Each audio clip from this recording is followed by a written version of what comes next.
in Time is directed by Ava DuVernay and it stars Storm Reid, Oprah Winfrey, Reese Witherspoon, Mindy, Kaling, Chris Pine, Mbatha-Raw, among others. And it tells the story of Meg, who along with her younger brother and friend go on an adventure throughout the universe to search for their father who has been missing for the past 4 years, along with the help of Mrs. What's-It, Mrs. Who, and Mrs. Which. And I barely watched any promotional material for this film because, as I said, I wanted to read the book, so I only watched the teaser trailer. And this seemed like my type of movie. It's a fantasy adventure, it's by Disney, it's got an incredible director behind it, it seems like it has good stories and good themes, and maybe the book has them, because the film certainly doesn't. This is a very messy movie where the editing just doesn't come together at all. The characters are barely characters at all. They don't resonate whatsoever. There's one element of one character that resonates, and I'll get to that. Overall, this is just a very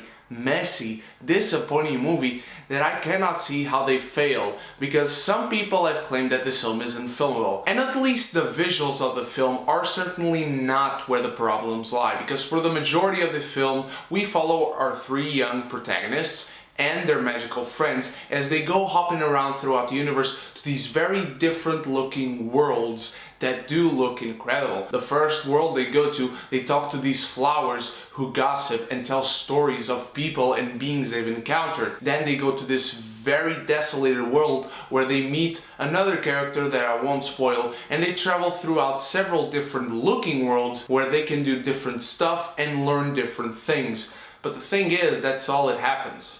It's like you taking a tour of a museum. You're not leaving the stories that people tell you that happen in certain paintings or certain sculptures.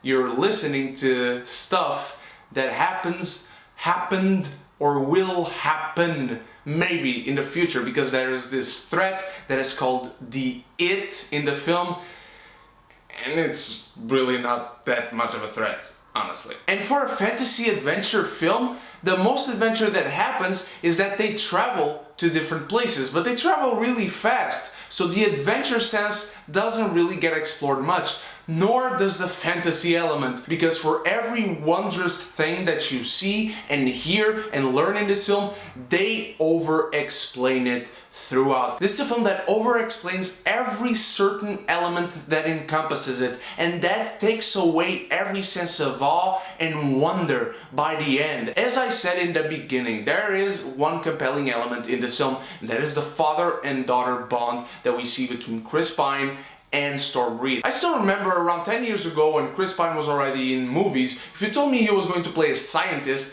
I would laugh in your face. But here, he gives a really good performance whenever he is on screen. I don't know how faithful the film is to the book, but what Chris Pine wants to do here and how he over-explains it, just like everything else in the film, is very much similar to Interstellar, which I was surprised by because, again, 2 different audiences for 2 different films. That father-daughter bond really worked, and I thought Storm Reid as well gave a really good performance as our main lead.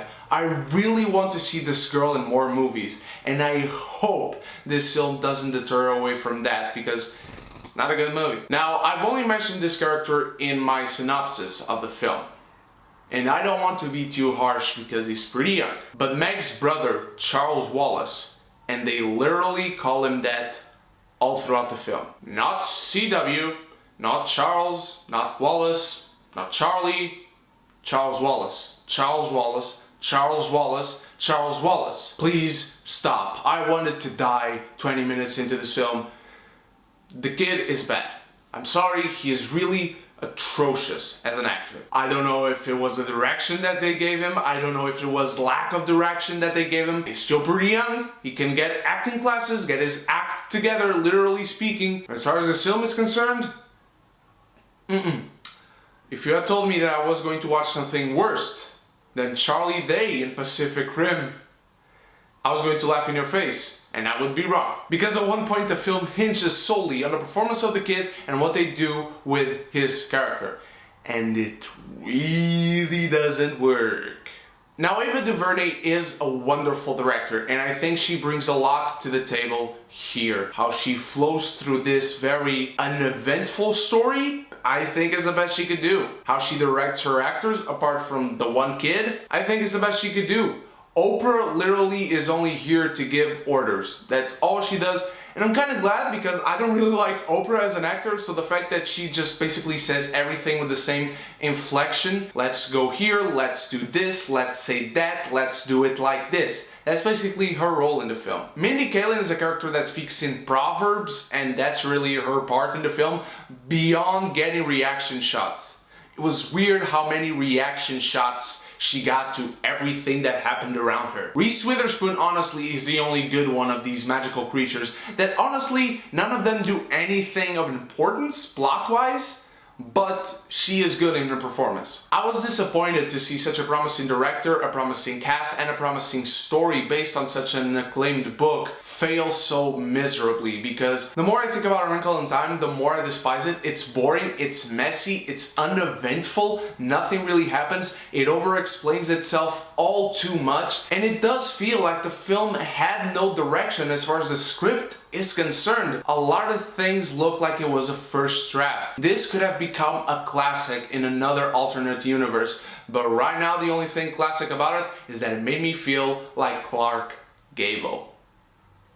But what did you think of A Wrinkle in Time, my beautiful geekies? Did you like the movie? Did you not? I hope you did, because I know this movie can speak very powerfully to a lot of people. And did you read the book? Let me know in the comments below. Let me know how faithful the film is to the book, but don't spoil the book for me because I still want to read it. Thank you so much for watching. You guys are the best this week. I have reviews for Ready Player One, I Killed Giants, and Blockers. Can't wait to see you there. I also just uploaded my reviews last night for Isle of Dogs and Unsane. Hope to see you there as well. And so until the next review, you stay beautiful, you stay geeky, and if you haven't done so yet, click the subscribe button and the bell so we can be geeky united!